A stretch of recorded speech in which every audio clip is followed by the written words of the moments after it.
Assalamualaikum warahmatullahi wabarakatuh. Waalaikumsalam. Alhamdulillah, Alhamdulillah adada khalqihi wa midada kalimatihi wa ridha nafsi wa zinata arsy. Asyhadu an la ilaha illallah wa asyhadu anna Muhammadan abduhu wa rasuluh. Amma ba'du. Bapak, Ibu, dan saudara-saudara sekalian, pertama masalah worldview ini memang sekarang ini mendapatkan satu tantangan yang luar biasa dari pemikiran-pemikiran liberal, sekuler, bahkan ateis. Jadi sekarang orang berbicara apa saja, kemudian apa namanya membawa ideologi apa saja, dan itu adalah Muslim. Jadi yang menjadi pertanyaan, mengapa seorang Muslim bisa berpikir seperti itu?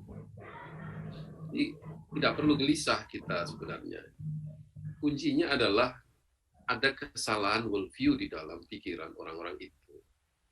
Jadi worldview ini sebenarnya adalah seperti yang di awal saya jelaskan, adalah sebuah istilah yang mencakup Islam, iman, ihsan, dan itu sudah meningkat lagi menjadi sebuah cara pandang.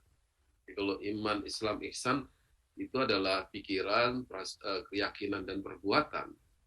Kalau worldview kita lebih lagi Islam sebagai sebuah cara pandang.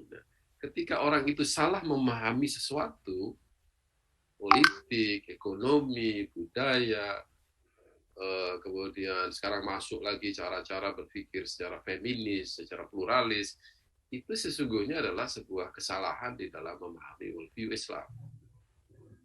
Misalnya ada yang mengatakan bahwa Tuhan, semua agama itu sama, cuma beda nama-nama. Itu bagi saya adalah sebuah kesalahan worldview yang sangat mendasar. Atau yang mengatakan bahwa laki dan perempuan adalah sejajar dan tidak ada perbedaan di mata Tuhan. Bahkan yang paling menyedihkan adalah kata-kata seorang liberal yang mengatakan bahwa Tuhan tidak melihat perilaku seksual seseorang, yang dilihat adalah keimanannya. Jadi pikiran ini kalau dalam bahasa Malaysia dinamakan bercelaru, ya, artinya nggak karu-karuan ini worldview-nya ini. Ya. Keyakinan asasnya tidak jelas, kemudian pikirannya tidak jelas, perilakunya juga tidak jelas. Oke, sekarang yang terakhir ini saya ingin sampaikan, ternyata worldview berkaitan dengan ilmu. Karena cara pandang itu menyeluruh, cara pandang terhadap realitas fisik, ada cara pandang terhadap realitas manusia, cara pandang terhadap alam semesta, cara pandang terhadap hal-hal yang tidak empiris. Nah, ini itulah ilmu. Jadi kalau kita berbicara Islam dalam pengertian, dalam konteks worldview ini, ya, yang namanya ilmu tidak selalu harus berbasis empiris, tidak harus berbasis indera. Ada sesuatu yang ada dan tidak bisa diindra, dan itu juga realitas. Jadi Islamisasi itu diperlukan karena ada problem worldview di dalam ilmu pengetahuan Barat. Nah, apa sebenarnya problemnya? Kalau dalam bahasa Profesor Alatas, orang Barat ini mengandalkan akal semata-mata untuk membimbing manusia melalui kehidupan. Dia tidak menggunakan agama. Kemudian cara berpikir mereka adalah dualistis. Artinya selalu membedakan antara realitas dan kebenaran, ada body and soul, jiwa dan raga itu berbeda. Jadi kalau Bapak Ibu sekalian masih ingat film Robin Hood itu ya, dia mencuri, merampok untuk membantu orang miskin. Nah, di sini yang namanya perbuatan raganya itu dia bedakan dengan niatnya. Padahal di dalam Islam kan innamal a'malu binniyat. Amal dengan niat itu tidak bisa dipisahkan. Anda tidak bisa mencuri dengan niat untuk melakukan haji atau umroh, gitu kan, atau korupsi untuk umroh dan lain sebagainya. Ini cara berpikir yang seperti itu sebenarnya sudah berpikir dualistik kalau Anda membedakan antara perbuatan dengan niat. Itu salah satu sebabnya Barat itu kenapa tidak sesuai dengan Islam, karena berpikir mereka adalah dualistik. Kemudian mereka membenarkan aspek being artinya wujud sebagai satu keseluruhan yang sifatnya temporal. Temporal itu adalah yang duniawi saja. Itulah yang disebut dengan worldview sekuler. Orang yang sekuler itu dia tidak berpikir agama atau memisahkan agama dari dunia. Bahkan agama akhirnya juga ditinggalkan. Itu yang terjadi dengan Barat sekarang ini. Yang keempat adalah humanisme. Humanisme ini adalah sebuah agama baru bagi mereka, bahwa ukuran segala sesuatu adalah manusia. Man is the measure of everything. Manusia adalah ukuran segala sesuatu. Benar salah diukur dari pikiran manusia, kultur manusia. Nah, di Barat sekarang ini yang sangat menonjol adalah ketika LGBT menjadi sebuah tren di negara-negara Barat, itu yang menarik adalah dulu yang namanya pernikahan sejenis dalam psikologi dianggap abnormal. Tapi begitu masuk dalam tren yang sekarang disebut dengan feminisme, LGBT, dan lain sebagainya, itu dia menjadi normal dalam pandangan para psikolog.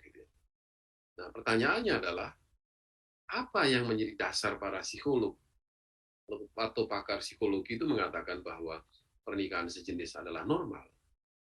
Berarti di situ tidak ada pegangan agama untuk menentukan benar dan salahnya sebuah perilaku di dalam masyarakat. Ya.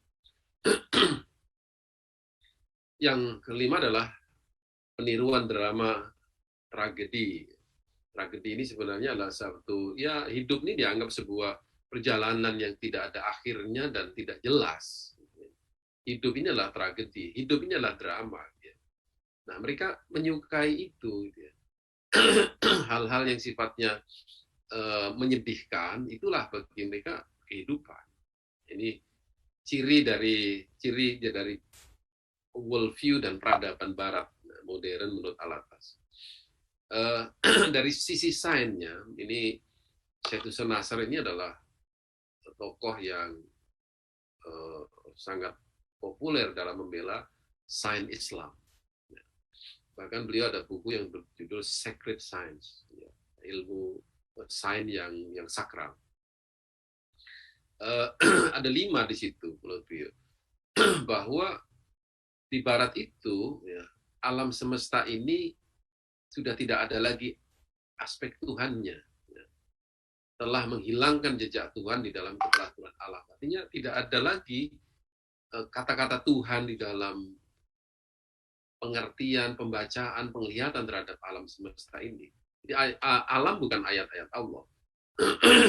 Ini yang sangat menonjol. Sekarang ini juga ya begitu, ketika saintis berbicara mengenai gunung yang meletus, teorinya adalah pergeseran lempengan-lempengan yang ada di bumi, kan. Kenapa tidak ada yang mengatakan bahwa Tuhan sedang memberikan cobaan untuk sebuah bangsa yang mengalami gempa bumi, banjir dan lain sebagainya, gitu. Bahkan yang menarik di Semeru ini, Ustaz Habib, ya, katanya ada rumahnya seorang ustadz di sana, yang itu mereka diusir oleh warga karena dia ustadz. Kemudian ustadz ini tidak boleh kembali sama sekali, akhirnya dia pergi. Itu beberapa minggu sebelum terjadi Semeru itu. Kemudian orang-orang yang mengusir ini ya tetap berada di situ, padahal katanya rumah itu adalah rumah wakaf yang dipakai untuk mengajar ngaji oleh ustadz ini. Pergilah ustadz ini, terjadilah apa yang tadi disebut Gunung Semeru yang meletus itu, dan orang yang mengusir tadi hilang semuanya, tidak jelas. Rumah itu tetap, menariknya. Rumah itu tidak terkena lumpur, tidak terkena apa-apa. Terus ada lagi satu rumah ibadah ya, di sana masjid, ya. Masjid itu letaknya di paling bawah dari lokasi itu, dan lahar yang keluar dari gunung itu melewati kiri kanan masjid itu. Ini yang menarik. Pertanyaannya lah, apakah Gunung Merapi itu punya kehendak gitu ya? Saya ingin membiarkan masjid dan merusak rumah. Ini kadang-kadang orang zaman sekarang kalau sudah bicara sains, dia tidak bicara hal-hal yang spiritual. Itulah jejak Tuhan sudah tidak ada lagi menurut Seth Nasr ini. Kemudian alam ini digambarkan secara mekanistis. Dia sudah berjalan begitu saja, ya, dan itu seperti jarum jam saja, tidak ada yang mengontrol, ya tidak ada kekuatan yang bisa memberhentikan, sehingga mereka tidak percaya ada hari akhir. Cara berpikir mekanistis terhadap alam semesta ini kemudian muncul masyarakat industri yang itu sebenarnya juga sama dengan apa namanya, cara berpikir terhadap alam semesta ini. Yang ketiga adalah cara berpikir yang rasionalistis dan empirisistis. Rasionalistis ini bukan berpikir rasional ya. Ini kalau ada ismenya ini biasanya kan ada ideologi di balik itu. Ideologinya adalah segala sesuatu yang tidak rasional tidak bisa diterima. Yang kedua, segala sesuatu yang tidak empiris tidak bisa dianggap sebagai sebuah kebenaran. Jadi kebenaran sains itu harus dibuktikan secara empiris. Problemnya adalah banyak hal yang tidak bisa dirasionalkan. Seperti tadi, ketika rumahnya Ustadz itu tidak terkena lumpur, kemudian sebuah masjid tidak terkena lumpur, tidak ketemu rasio manusia, kenapa itu terjadi seperti begitu? Yang empirisistis, tidak semua yang empiris itu dibuktikan kausalitasnya di dalam itu. Ada sebuah faktor yang manusia tidak bisa memahaminya di situ. Jadi empirisisme tidak selalu memberikan kebenaran. Makanya sekarang ini dalam sains ada istilah apa namanya quantum theory, gitu ya. Ada sesuatu lompatan yang tiba-tiba terjadi yang orang tidak tahu sebabnya apa. Gitu. Yang keempat adalah dualisme. Dualisme dengan apa namanya yang saya disebut alatas di atas itu sama. Jadi Descartes itu mempunyai satu doktrin yang disebut dengan extended substance dengan rational substance. Ini yang sebenarnya menjadikan rasionalisme dan empirisisme itu lahir. Ya. Ada realitas yang ada dalam pikiran dan ada realitas yang ada di dalam alam semesta. Nah, dengan adanya itu, Barat itu terpaku dengan dua hal itu. Dualisme ini. Jadi, realitas hanya dua itu. Rasional dengan empiris. Makanya, waktu saya ikut satu konferensi di Pineng pada tahun 89, ya, John Esposito waktu itu dia bilang, the Western civilization has got a deadlock because of rationalism and empiricism. Jadi rasionalisme dan empirisisme ini seperti dua garis yang akan bisa bertemu gitu ya. Itu problemnya di Barat itu. Nah, akhirnya alam dieksploitasi sebagai sebuah sumber kekuatan dan dominasi. Disitulah materialisme, kapitalisme muncul. Tidak lagi sebenarnya mereka kemudian ingat dengan humanisme yang selama ini mereka besar-besarkan. Jadi alam ini dieksploitir, ya. Nah, akhirnya karena alam ini menjanjikan sebuah kekayaan materi, pembunuhan manusia pun terjadi untuk kepentingan eksploitasi alam. Nah, di sini kemanusiaan yang mereka besar-besarkan itu ternyata juga tidak sesungguhnya. Seth Nasr kemudian menambahkan epistemologi sensualis, maksudnya dengan indera dan empiris, yang mendominasi horizon manusia barat di zaman modern ini telah berhasil mereduksi realitas dunia pengalaman kepada indera. Pengalaman ini kan sebenarnya ada spiritualitasnya. Nah, dia memahami realitas itu hanya dengan panca indera saja. Jadi sesuatu yang sifatnya batiniah tidak ada di situ. Makanya telah membatasi makna realitas dan menghilangkan konsep realitas Tuhan. Gitu. konsekuensi dari perubahan dalam pandangan ini, mana realitas ini adalah bencana. Jadi mereka melihat bahwa cara pandang yang salah terhadap alam semesta ini akan menjadi bencana. Dan betul, sekarang ini bencana yang paling besar adalah eksploitasi alam untuk kepentingan materi. Dan itu bisa merusak kemanusiaan. Bukan hanya kemanusiaan, sekarang ini lingkungan pun sudah tidak diperdulikan lagi. Itulah ilmu barat yang sekarang yang berbasiskan pada rasionalisme dan empirisisme. Ismail Al-Faruqi adalah salah seorang pelopor juga dalam Islamisasi ilmu pengetahuan. Beliau melihat hasil akhir dari dualisme, humanisme, sekularisme dan lain sebagainya. Yang terjadi menurut beliau adalah ada dualisme di dalam pendidikan. Nah, di sini dualisme itu artinya adalah bahwa pendidikan agama, pendidikan sains itu dipisahkan. Ya. Nah, untuk mengatasi dualisme sistem pendidikan inilah yang merupakan tugas terbesar kaum muslimin abad ke-15.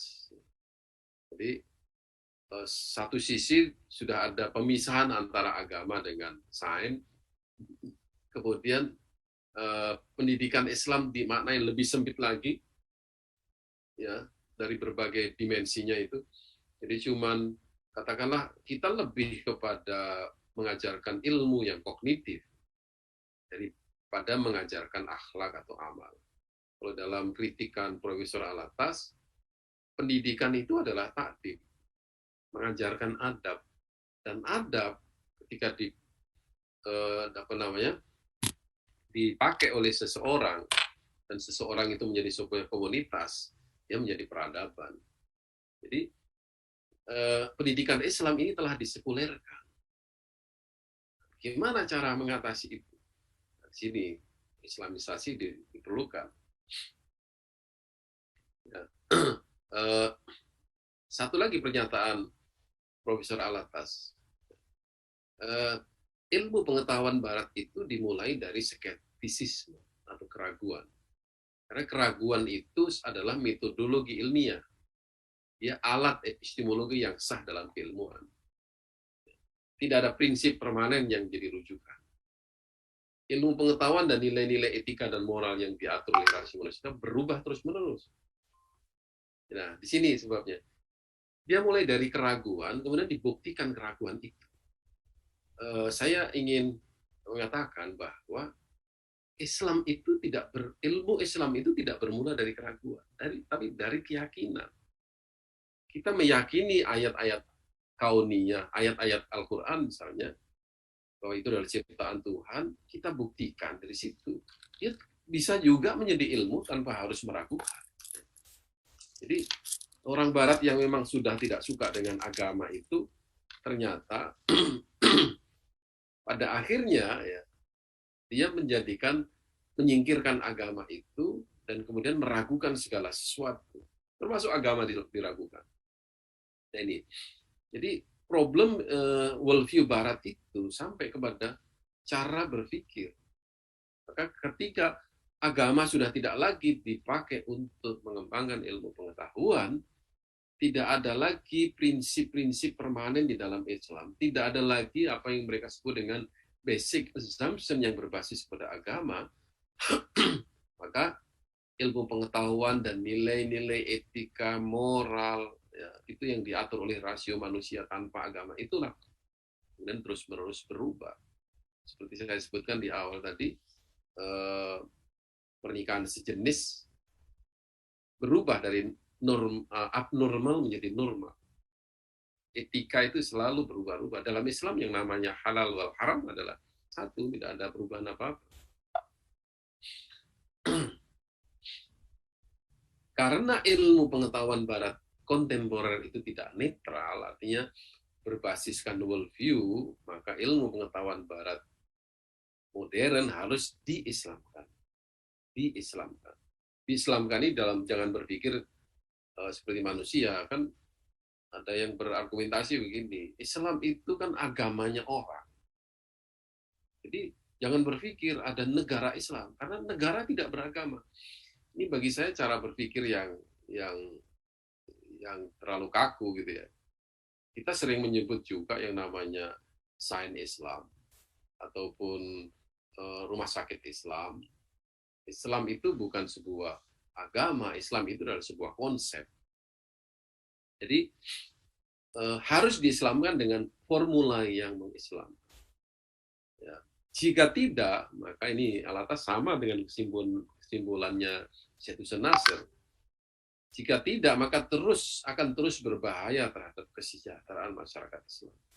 Berbahayanya itu tadi, semuanya tidak lagi mempunyai asas spiritual, tidak mempunyai asas moral, tidak mempunyai asas agama, rusak, sangat berbahaya. Tidak ada kesejahteraan. Kesejahteraan lahir ada, kesejahteraan batin tidak ada. Itu yang bahayanya ada di situ. Baik, ada beberapa definisi ya. Nah, sekarang supaya tidak salah memahami bahwa Islamisasi itu adalah Islamisasi non pri menjadi pribumi atau non Muslim menjadi Muslim. Supaya dipahami di sini bahwa yang diislamkan adalah ilmu pengetahuan, karena ilmu pengetahuan itu basisnya adalah worldview Barat sekuler, itu aja. Nah, apakah kemudian kita menolak semua pengetahuan yang Barat yang sekuler? Ya tidak, karena di dalam ilmu itu ya, ada hal-hal yang sifatnya natural ataupun mungkin universal.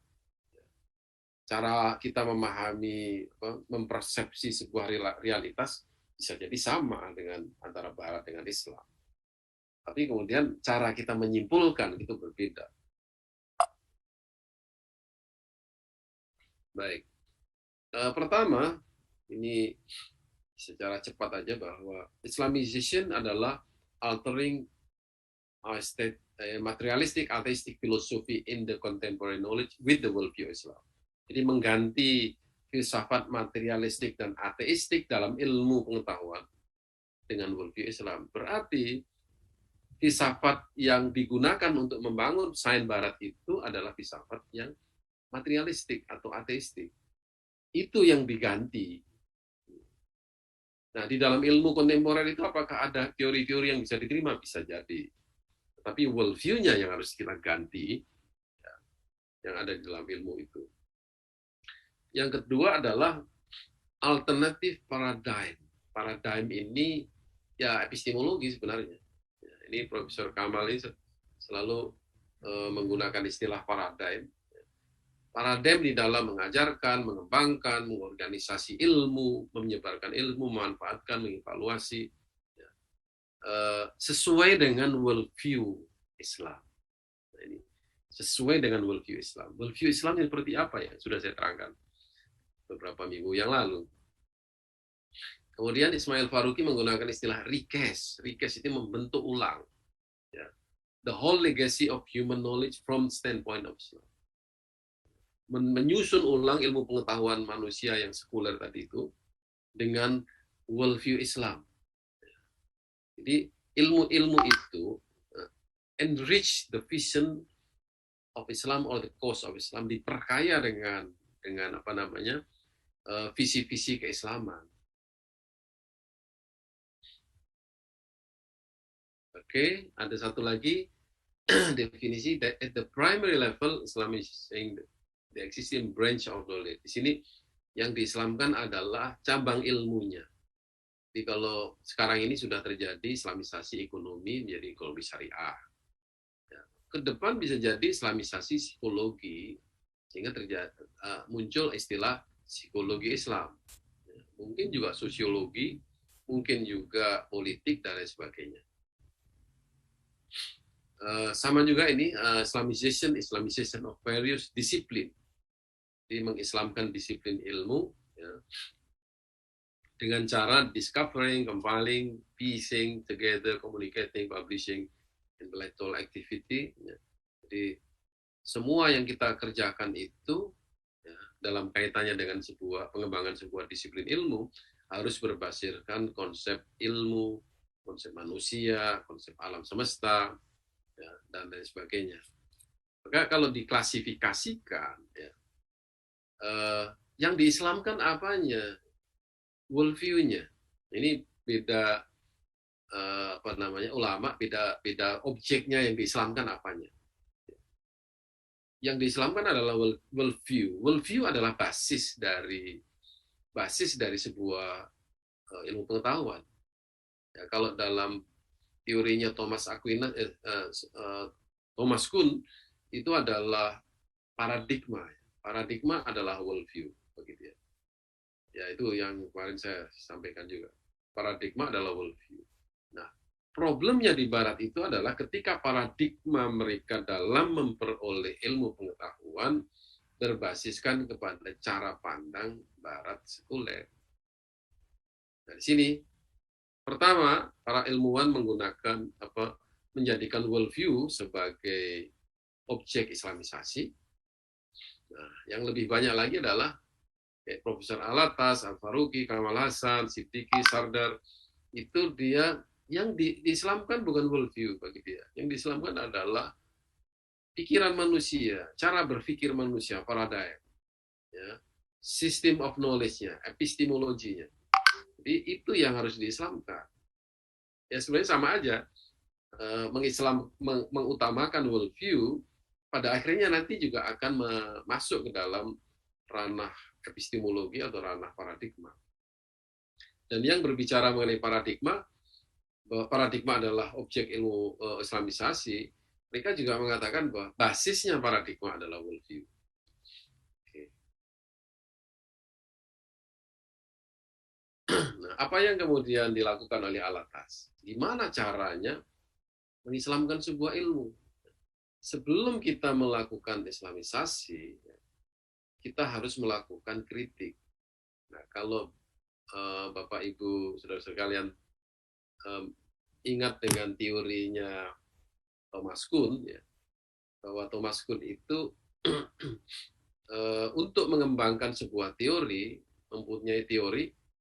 mempunyai scientific teorinya adalah shifting paradigm, mengubah paradigma, yang berarti sebelum paradigma itu diubah harus terjadi apa yang disebut dengan anomali. Kalau tidak ada anomali berarti normal science berjalan, teori berjalan, tidak ada problem. Nah, sekarang ini kita melihat bahwa ilmu pengetahuan Barat yang kita pelajari, khususnya ilmu-ilmu sosial, itu problematik. Ya. Maka kita melihat ada anomali di situ. Karena ada anomali, maka kita buktikan benarkah ada problem di dalam teori dan paradigma Barat. Dan itu, kalau iya maka kita harus bisa mengisolir unsur-unsur dan konsep kunci yang terbentuk dalam budaya peradaban Barat dan ilmu Barat itu.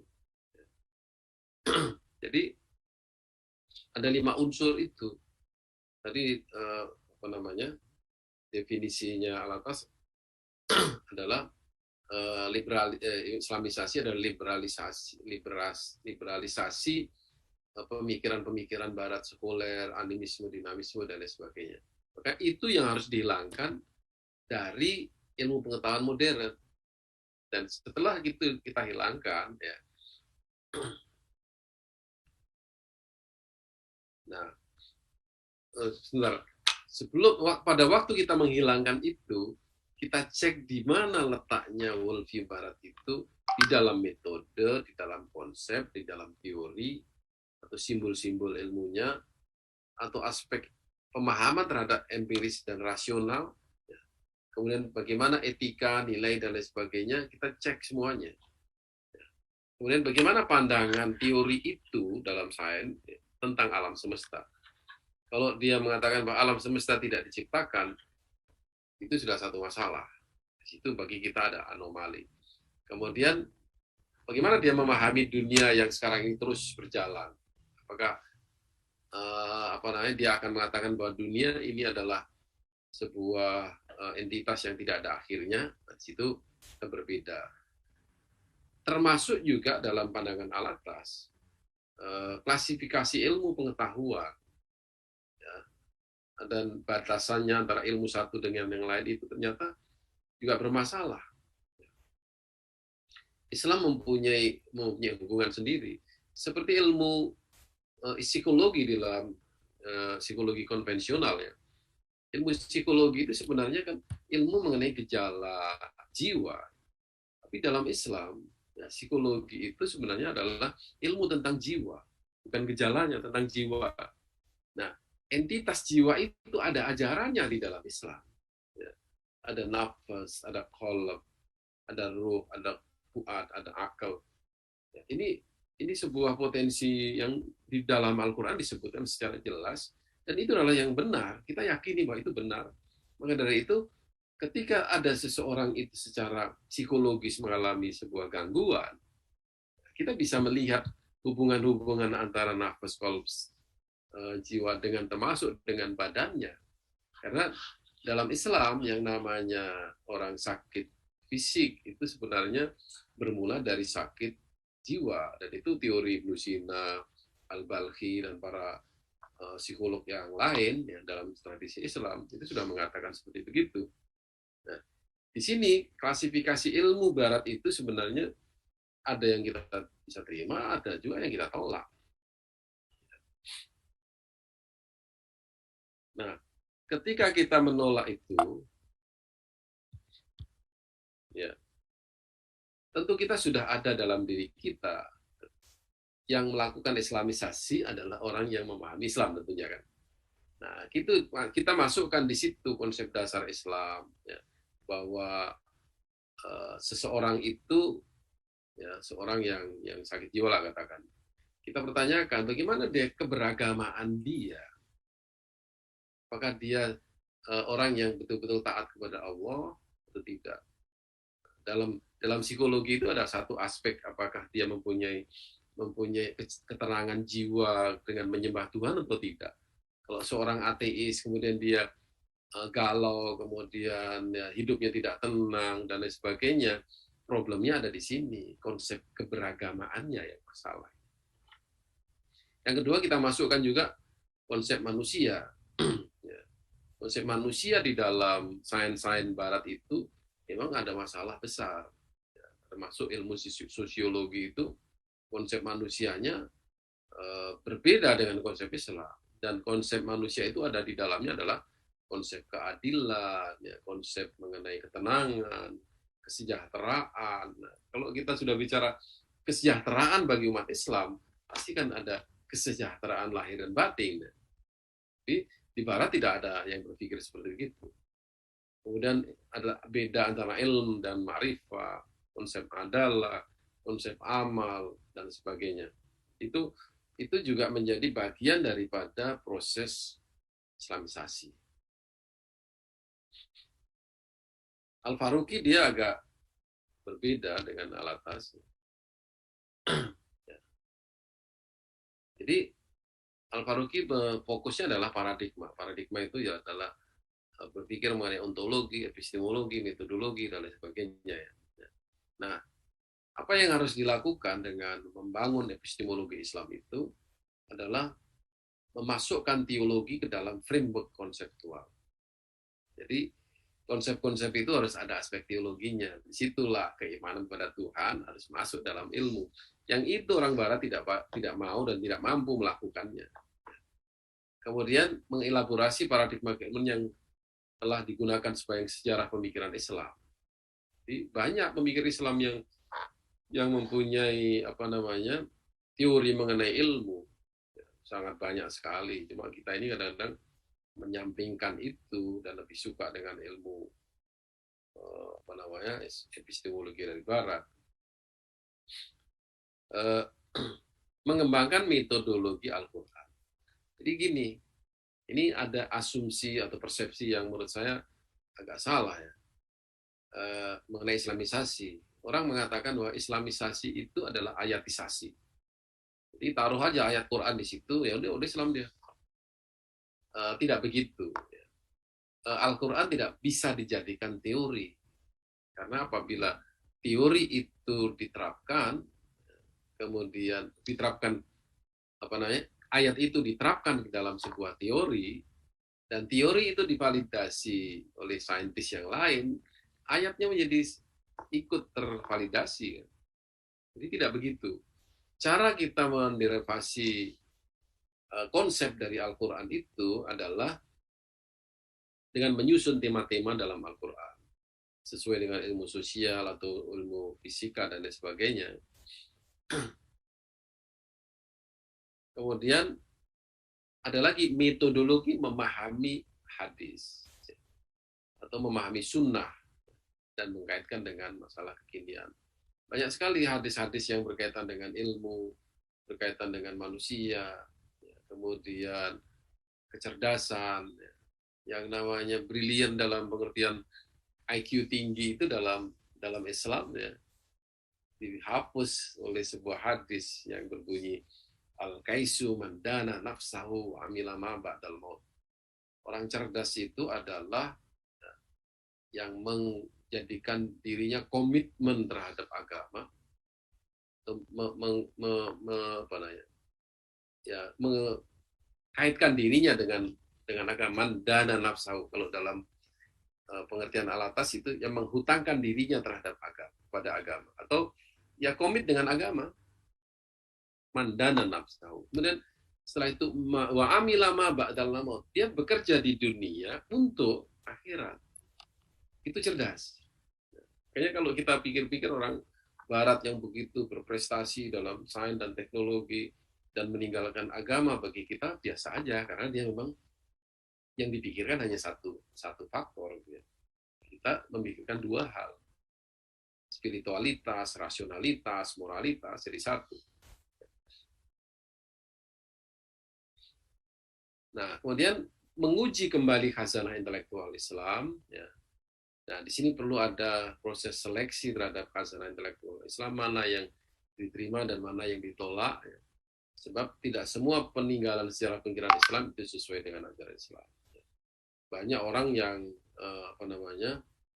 mengembangkan palmistry ataupun raja tangan, kemudian mengembangkan ilmu-ilmu astrologi dan lain sebagainya yang itu tidak bisa itu perlu kita seleksi. Jadi kita istilahnya punya pengetahuan mengenai prestasi para ilmuwan kita di masa yang lalu, supaya kita sadar bahwa ternyata dulu ada matematik. Ya. Al-Khwarizmi itu mengembangkan aljabar. Kemudian Umar Khayyam itu pakar matematika. Kemudian Ibnu Satir itu pakar astronomi. Yang seperti begini ini, saya rasa generasi muda sekarang tidak banyak yang paham. Dan ya, kita seperti inferior ketika melihat Barat begitu canggihnya, ya, mengembangkan sains dan teknologi. Padahal yang pertama menemukan pesawat itu adalah seorang yang namanya Al-Fazari. Ini orang yang mencoba menerbangkan dirinya dengan teknologi apa ada pada waktu itu. Itu dalam sejarah sains Barat ada itu. Nah ini, jadi kita harus tahu apa yang telah dicapai umat Islam di masa yang lalu sebagai wawasan aja dan bisa dikembangkan. Nah, baru kemudian kita mengkaji khazanah intelektual Barat. Ini bagi Faruqi pengetahuan kedua bidang, kedua jenis ilmu ini perlu. Untuk apa? Supaya kita bisa melakukan kritik, supaya bisa menemukan anomali di dalam ilmu Barat itu. Ya. Jadi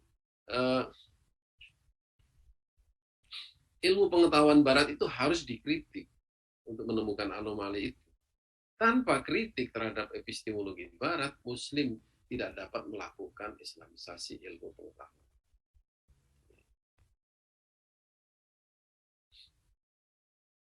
Jadi kalau kita buat skemanya, ya, kajian Al-Quran dan hadis, ya, ini kayaknya Al-Faruqi digambarkan seperti itu.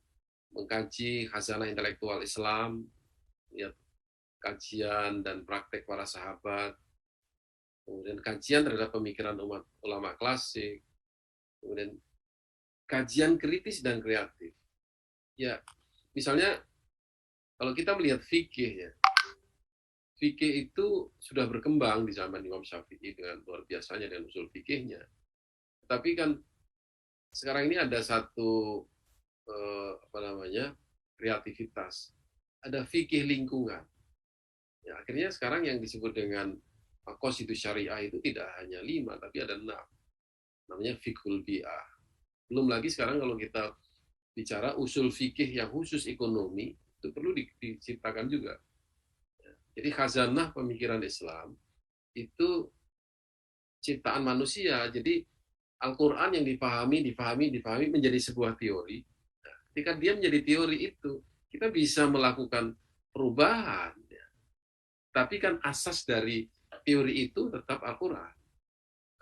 Disitulah kalau kita pahami misalnya dari sebuah ayat wa aqimus sholat wa atuz zakat.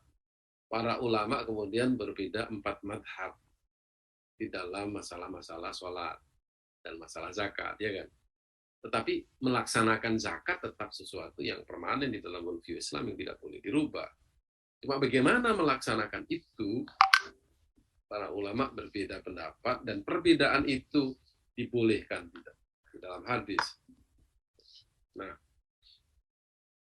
pada saat yang sama, ya, kita juga harus belajar mengkaji worldview Barat, ya. Kemudian mengkaji kritis filsafat ilmu Barat, kemudian mengkaji secara kritis metodologi, teori, konsep ilmu pengetahuan Barat, kemudian kajian selektif terhadap teori-teori ilmu pengetahuan Barat. Nah, bagaimana kita mengintegrasikan itu? Caranya adalah dengan mencari apa-apa yang bertentangan dengan Islam dan membuangnya. Kemudian kita masukkanlah kajian ulama klasik tadi dalam bidang teori ataupun dalam konsep-konsep ilmu pengetahuan itu dalam Barat, terjadilah sebuah proses integrasi. Ya. Seperti sekarang ini yang namanya ekonomi syariah atau ekonomi Islam, itu kan dia menggunakan perbankan syariah. Nah, perbankan syariah ini sebenarnya tidak ada tradisi bank dalam Islam, kan? Tetapi perbankan itu salah satu konsep yang bisa kita ambil apa namanya institusinya, ya. Tetapi kita harus merubahnya dari yang berbau riba menjadi tidak berbau riba. Itu kita mengambil itu. Cuma sekarang ini apakah perbankan syariah sudah betul-betul Islam? Itu memerlukan pengembangan lagi. Termasuk juga manajemen, termasuk takaful, dan sebagainya. Terjadi integrasi, tetapi mungkin dia perlu sebuah proses yang lebih maju lagi yang disebut dengan purifikasi atau islamisasi. Jadi kalau apa namanya tadi yang saya jelaskan, bagaimana mengambil sebuah konsep dari Quran, ya, dari ayat menjadi sebuah konsep. Jadi pertama adalah mengidentifikasi ayat-ayat yang relevan, kemudian menafsirkan ayat itu, kemudian menjelaskan lagi, ya, pernyataan-pernyataan para mufassirun. Dari situlah kita mengambil sebuah prinsip-prinsip umum dari sekian ayat itu yang kita bisa simpulkan secara sendiri. Ya. Kemudian dari situ kita ambil sebuah konsep yang umum. Dari situlah konsep lagi turun lagi menjadi sebuah teori atau konsep-konsep yang lebih detail lagi. Kata ilm di dalam Al-Quran itu tidak ada definisinya. Tapi para ulama kemudian mendefinisikan ilm itu dalam sejarah Islam yang seperti ditulis oleh dalam buku The Triumph of Knowledge, itu menjadi 120 definisi ilmu dalam Islam. Nah, itu sebuah proses yang di sini systematization atau deriving the rule and the concept dari Quran ataupun menginterpretasikan sebuah ayat sehingga menjadi sebuah teori. Kalau kita gambar ekonomi, ya ini terakhir ya, slide terakhir. Jadi bagaimana mengislamkan sebuah teori ekonomi? Kita bermula dari sebuah keyakinan kita terhadap Al-Quran yang di dalamnya ada konsep. Di dalamnya dijelaskan dengan hadis. Di dalamnya ada praktek para sahabat. Dan pikiran para ulama mengenai ekonomi itu. Nah, dari situ kita bisa mengambil berbasis kepada pengetahuan kita mengenai ekonomi di Barat, ya. Oh, ternyata ada konsep mengenai kepemilikan, ada konsep mengenai produksi, distribusi, ada konsep manusia, ada konsep falah, ya, welfare, ada modal, ada investasi, ya, ada moral individu, ada keadilan, ada konsep uang, ada peran negara, jual beli, perdagangan nasional dan sebagainya. Konsep-konsep ini kita ambil dari orang Barat yang sudah mengembangkan ekonomi. Tetapi konsepnya secara struktural kita ambil dari Al-Quran. Kita ganti konsep-konsep itu. Dari yang bersifat riba menjadi bersifat antarodin. Ya, berbagai macam bentuk perdagangan antara umat Islam itu sudah ada aturan hukumnya. Nah, disitulah konsep itu kita Islamkan, dan yang dari Barat kita singkirkan itu apa namanya konsep-konsep yang tidak sesuai dengan Islam. Ini adalah Islamisasi ya, sederhana ya, mudah-mudahan bermanfaat. Ini kalau saya perpanjang kayaknya 1 semester ini, ini 1 mata kuliah di saya dia. Ini tidak bisa, maaf tidak bisa sempurna, ya. Harus dipaham dari segala aspeknya. Syukran. Wassalamualaikum warahmatullahi wabarakatuh.